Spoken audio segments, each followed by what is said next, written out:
तो जय हिंद दोस्तों, स्वागत है आप लोगों का एक बार फिर से आप लोगों का अपना YouTube channel Krishna ji classes. तो मैं वादक के मुताबिक एक बार फिर से हाजिर हो चुका हूं पाठ तीसरा लेकर के, यानी कि क्लास 6 का पाठ नंबर 3, पदार्थों का पृथक्करण। तो हम शुरू में ही वादा कर चुके हैं कि मैं आपको क्लास 6 से लेकर के यानी कक्षा 6 से लेकर के कक्षा 12 तक की सारे पुस्तकों का अध्ययन कराऊंगा और लाइन बाय लाइन अध्ययन कराऊंगा, यानी कि एकदम डिटेल में, ताकि इसके बाद से जब आप पढ़ें तो आपको पढ़ने में टाइम ना लगे। आप बहुत रिवीजन इतने कम समय में करें ताकि आप किसी भी प्रतियोगी परीक्षा को निकाल सकते हैं। ठीक है, तो आप इसको एकदम ध्यान से पढ़िए। जब एक बार इसको पढ़ लेंगे तो आपको फिर कहीं दोबारा पढ़ने की जरूरत नहीं पड़ेगी। आप इससे अपने नोट्स को जो बनाएंगे वो आप 1 से 2 दिन में रिवीजन कर सकते हैं एकदम डिटेल में। इसलिए मैं कह रहा हूं कि आप इससे इतना आसानी से नोट्स बनाते जाएंगे। देखिए, जहां भी लिखने के लिए आएगा मैं बोल दूंगा कि आप उसको नोट डाउन कर लीजिए, लिख लीजिए, ताकि आपके भविष्य में वो काम आएगा। तो ज्यादा बात न करते हुए मैं शुरू करता हूं। आज का हमारा टॉपिक क्या है? पदार्थों का पृथक्करण। आप भी अपने वादे के मुताबिक इस वीडियो को लाइक जरूर करिएगा और शेयर भी कर दीजिएगा, और चैनल पर नए हैं तो चैनल को सब्सक्राइब कर दीजिएगा। इसमें हम क्या पढ़ेंगे? तत्व, यौगिक एवं मिश्रण, मिश्रण के प्रकार, पृथक्करण की आवश्यकता क्यों हुई, पृथक्करण की सामान्य विधियां, क्या क्या विधियां हैं अलग करने के लिए। शीला गर्मी के मौसम में दोपहर में विद्यालय से घर आती है। थोड़ी देर पश्चात उसकी मां ने उसे मीठा शरबत दिया, जिसे पीकर उसे राहत मिली और वह पुनः अपने कार्य में जुट जाती है। क्या आपने कभी शरबत बनते हुए देखा है? आप लोग जरूर देखे होंगे शरबत। सामान्यतः शरबत बनाने के लिए पानी में चीनी, नींबू का रस और बर्फ के टुकड़े डालते हैं तथा मिश्रित अवयवों को चम्मच से घोल लेते हैं। हम यह कह सकते हैं कि पानी, चीनी, नींबू का रस एवं बर्फ के टुकड़े से बना शरबत क्या है? एक मिश्रण है। यानी कि कई पदार्थों को आपस में मिला देना ही क्या कहलाता है? मिश्रण कहलाता है। लेकिन वो भी आपस में मिल जाए तब। मिश्रण वे पदार्थ हैं जिनमें 2 या 2 से अधिक पदार्थ किसी भी अनुपात में मिले होते हैं। ये सबसे मेन पॉइंट है, किसी भी अनुपात में, यानी कि उनका अनुपात निश्चित नहीं है। 2 लीटर पानी में 1 पाव भी चीनी हो सकता है, आधा किलो भी चीनी हो सकता है, या 1 किलो भी चीनी हो सकता है, या 5 किलो भी चीनी हो सकता है। उसका कोई मात्रा फिक्स नहीं है। तो 2 पदार्थ जिनकी आपस में मात्रा कोई फिक्स नहीं है वो क्या कहलाते हैं? आपस में मिले हुए हैं तो वो मिश्रण कहलाते हैं। हम दैनिक जीवन में बहुत सी ऐसी वस्तुओं का प्रयोग करते हैं जो मिश्रण है। आइए निम्नलिखित तालिका देने के माध्यम से कुछ मिश्रणों के बारे में क्या करते हैं, हम जानने की कोशिश करते हैं। मिश्रण अवयव, अवयव का मतलब ये हुआ कि उसमें क्या क्या मिलकर के बना है। जैसे मान लीजिए शरबत होता है ना, तो शरबत में क्या, चीनी अवयव हो गया, पानी अवयव हो गया, नींबू अवयव हो गया, मतलब जो कुछ भी उसमें मिलाएंगे वो सब क्या हो गए? अवयव हो गए। तो मिश्रण में क्या है? वायु, वायु के अवयव क्या है, मतलब किससे मिलकर के बना होता है? ऑक्सीजन, नाइट्रोजन, कार्बन डाइऑक्साइड एवं जलवाष्प। ठीक। दूध, जल, वसा रहता है, प्रोटीन रहता है, कार्बोहाइड्रेट रहता है एवं विटामिन रहते हैं दूध में। समुद्री जल किससे बना रहता है? जल एवं विभिन्न प्रकार के लवण से। आइसक्रीम दूध एवं शक्कर से। सोडा वाटर, खाने का सोडा, कार्बन डाइऑक्साइड एवं जल के मिश्रण से बना होता है। अब हम क्रियाकलाप यानी कुछ एक्टिविटी करके देखेंगे ताकि हमको एकदम लंबे समय तक वो याद रहे, कंठस्थ रहे। हमारे आसपास की कुछ बहुत सी वस्तुएं जिनका हम उपयोग करते हैं, अलग अलग पदार्थों का मिश्रण होता है। नीचे दी गई तालिका में उससे क्या करिए? लिखिए। ये तालिका दी गई है, उसमें क्या करना है? इसको लिखना है। उपर्युक्त तालिका से स्पष्ट है कि मिश्रण 2 या 2 से अधिक पदार्थों से मिलकर के बने होते हैं। इससे समझ में आया है क्या? पदार्थ 2 या 2 से अधिक अवयवों से मिलकर के क्या होते हैं? बने होते हैं।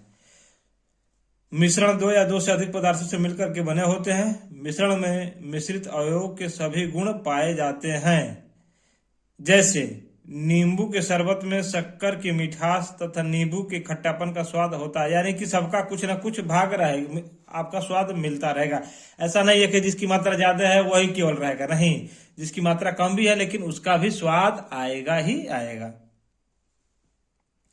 अब देख लीजिए, ये तालिका है, आपको ये होमवर्क है, मिश्रण है इधर, इसमें क्या क्या अवयव पड़ते हैं, इसको आपको क्या करना है, लिख करके कमेंट करना है। यह हमारा व्हाट्सएप नंबर है 9044711042, 9044711042 हमारा व्हाट्सएप नंबर है। उस पर लिख करके आप क्या करिए, मैसेज कर दीजिए, फोटो भेज दीजिए आप लोग, ठीक है। हम देख लेंगे, उसका रिप्लाई भी हम कर देंगे।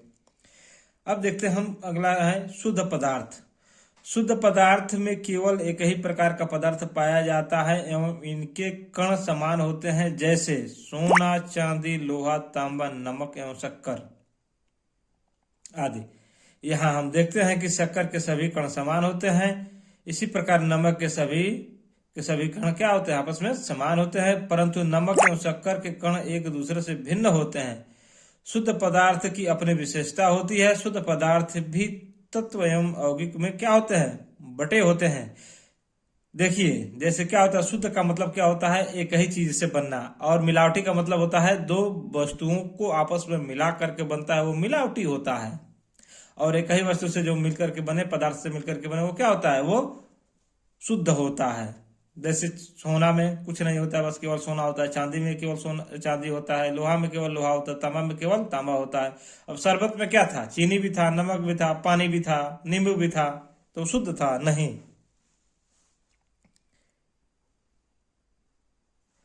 आइए गुणों के आधार पर निम्नलिखित तालिका के माध्यम से शुद्ध पदार्थ एवं मिश्रण में क्या करते हैं, अंतर को समझते हैं। शुद्ध पदार्थ और मिश्रण में अंतर हम समझेंगे। ये देखिए, गुण है शुद्ध पदार्थ और मिश्रण। कणों के प्रकार के आधार पर शुद्ध पदार्थ केवल एक ही प्रकार के कणों से मिलकर के क्या होते हैं, बने होते हैं। मिश्रण दो या दो से अधिक प्रकार के कणों से मिलकर के बने होते हैं। ये संगठन के आधार पर इनका संगठन क्या होता है, निश्चित होता है। मिश्रण का संगठन निश्चित नहीं होता है, वो कितना मात्रा में क्या होता है, आपस में मिल सकते हैं। अवयवों के गुण के आधार पर शुद्ध पदार्थ की अपनी क्या विशेषताएं एवं गुण होते हैं, जैसे नमक, चीनी आदि की। मिश्रण के गुण उनके अवयवों पर निर्भर करते हैं, यानी जो कुछ भी मिलाते हैं उसके ऊपर निर्भर होता है कि इसका स्वाद कैसा रहेगा। लेकिन शुद्ध पदार्थ में क्या है, इनकी अपनी विशेषता होती है कि वो उसी टाइप के लगेंगे, अपने ही स्वाद के अनुसार। जैसे क्या है, ये मिश्रण में शरबत है, चाय है।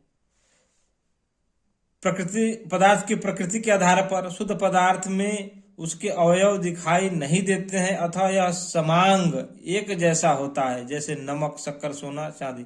जैसे उनके जो अणु होते हैं, पदार्थ होते हैं, वो सब क्या होते हैं, एक समान होते हैं शुद्ध पदार्थ के, इसलिए वो पहचान में नहीं आते हैं, वो एक जैसा दिखता है। अब नमक में बता पाएंगे कि कौन अलग अलग है, सब एक ही जैसा दिखता है। लेकिन ये मिश्रण में क्या है, मिश्रण समांग या विषमांग दोनों प्रकार के होते हैं। शुद्ध पदार्थ क्या है, केवल समांग होते हैं, लेकिन मिश्रण समांग और विषमांग दोनों हो सकते हैं, दोनों प्रकार के होते हैं। जैसे शरबत क्या है, समांग है, जबकि जल बालू का मिश्रण विषमांग है। अब समांग विषमांग क्या होता है, आइए आगे पढ़ते हैं।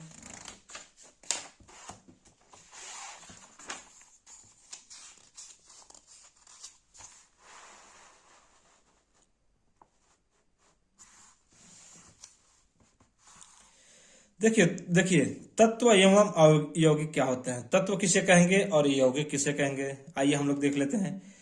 तत्व के अणुओं में केवल एक प्रकार के परमाणु होते हैं, जैसे लोहा, तांबा, चांदी, सोना, ऑक्सीजन, नाइट्रोजन आदि। एक ही तत्व के एक या एक से अधिक समान प्रकार के परमाणु मिलकर के उसी तत्व का एक अणु बनाते हैं।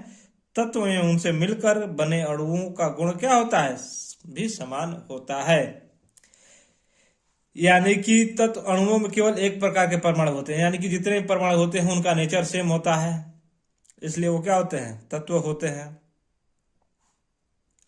यौगिक के अणु दो या दो से अधिक विभिन्न प्रकार के परमाणुओं से मिलकर के बने होते हैं, यानी कि विभिन्न प्रकार के, जिनका गुण क्या होता है, अलग अलग होता है। जैसे जल का एक अणु, हाइड्रोजन के दो परमाणु, तथा ऑक्सीजन के एक परमाणु से मिलकर के बने होते हैं। यानी जल का जो एक छोटा सा टुकड़ा है, कहले हम जिसको यानी सबसे छोटा पार्ट, वो किससे बना होता है, उसको अणु कहेंगे। क्यों अणु कहेंगे? क्योंकि वो दो तत्वों से मिलकर के बना है, इसलिए वो यौगिक है। यौगिक के छोटे कण को क्या कहते हैं? अणु कहते हैं। और ये जो अणु है दो अलग अलग परमाणुओं से मिलकर के बने होते हैं। पहला परमाणु जल, जैसे जल को ले लेते हैं तो जल का एक परमाणु किसका होता है? हाइड्रोजन का, और एक परमाणु किसका होता है? ऑक्सीजन का होता है, मिलकर के बने होते हैं। तो यौगिक में क्या होते हैं? अलग अलग परमाणु मिलकर के काम करते हैं। लेकिन तत्व में क्या है? सब परमाणु एक जैसे होते हैं। अब देख लेते हैं हम मिश्रण के प्रकार। मिश्रण दो प्रकार के होते हैं, समांगी मिश्रण और विषमांगी मिश्रण, अभी हम पढ़े थे। अब समांगी मिश्रण किसको कहेंगे और विषमांगी मिश्रण किसको कहेंगे? पहले देख लेते हैं हम समांगी मिश्रण। Homogeneous mixture. एक गिलास लें, देखिए हम करके जब सीखेंगे ना तो उसको आसानी से समझ पाएंगे और ज्यादा लंबे समय तक याद भी रख सकेंगे, इसलिए हमको ये करके आगे सीखते रहना है। तो एक गिलास लें, उसके आधे भाग तक पानी भरें, उसमें थोड़ी मात्रा में चीनी घोलें। भली प्रकार घोलने के पश्चात उसका निरीक्षण करें। क्या जल में चीनी दिखाई देगा? नहीं देगा। यानी कि ऐसे मिश्रण जिनमें दो या दो से अधिक अवयव उपस्थित रहते हैं किंतु उन्हें अलग अलग नहीं देखा जा सकता है, वो समांगी मिश्रण कहलाते हैं। मिश्रण के सभी अवयव क्या होते हैं? समान रूप से वितरित होते हैं, कहीं ज्यादा कहीं बेस नहीं होता है। ऐसा थोड़ी है कि शरबत घोले तो एक घूंट पिए तो मीठा लगा, एक घूंट पिए तो नहीं मीठा लगा, ऐसा नहीं होता है। हर बार पियेंगे तो उतना ही मीठा लगेगा या उतना ही तीखा लगेगा। तो ऐसे मिश्रण जिनमें दो या दो से अधिक अवयव उपस्थित रहते हैं किंतु वो उनको अलग अलग देखा नहीं जा सकता। देखने में तो लगेगा अलग अलग, लेकिन स्वाद में अलग अलग लगेगा, उसको क्या कहेंगे? समांगी मिश्रण कहेंगे। अब देख लेते हैं विषमांगी मिश्रण, यानी हेरोजीनियस मिक्सचर। Heterogeneous mixture. एक कागज पर थोड़ी बालू लें एवं लोहे की छीलन को मिलाकर रखिए। आप निरीक्षण कीजिए कि क्या बालू एवं लोहे की जो छीलन थी अलग अलग दिखाई दे रही है? बिल्कुल अलग दिखा रही है। बालू अलग दिखेगा, लोहे का छिलका अलग दिखेगा, लकड़ी का बुरादा अलग दिखेगा। तो इस टाइप के मिश्रण जो अलग अलग दिखे, जिनके परमाणु या अणु अलग अलग दिखे, वो क्या कहलाते हैं? विषमांगी मिश्रण कहलाते हैं। ऐसे ठोस अथवा द्रव पदार्थों के मिश्रण जिनमें उनके अवयवी पदार्थों को सामान्यतः अलग अलग देखा जा सकता है, विषमांगी मिश्रण कहलाते हैं। इसी प्रकार के मिश्रण में सभी घटक समान रूप से क्या होते हैं? वितरित नहीं हो सकते हैं।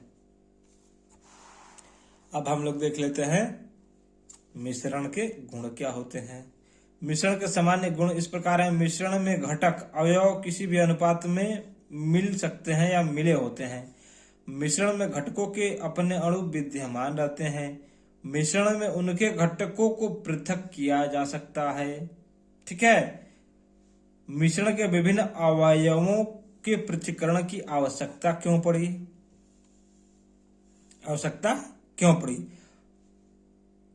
देखिए अब यहां से हम लोग कल पढ़ेंगे आवश्यकता क्यों। अभी तक तो हम पूरा मिश्रण वगैरह सब पढ़ लिए, वीडियो हो जाएगा ज्यादा लंबा आज, और थोड़ा सा हमको टाइम भी नहीं है तो थोड़ा सा जल्दी हम और जाना चाहेंगे। ठीक है। आपको वीडियो कैसा लगा कमेंट में जरूर बताइए। अच्छा लगा होगा तो वीडियो को लाइक भी कर दीजिए और सेशन को शेयर भी कर दीजिए, ताकि काफी लोगों का भला भी हो सके।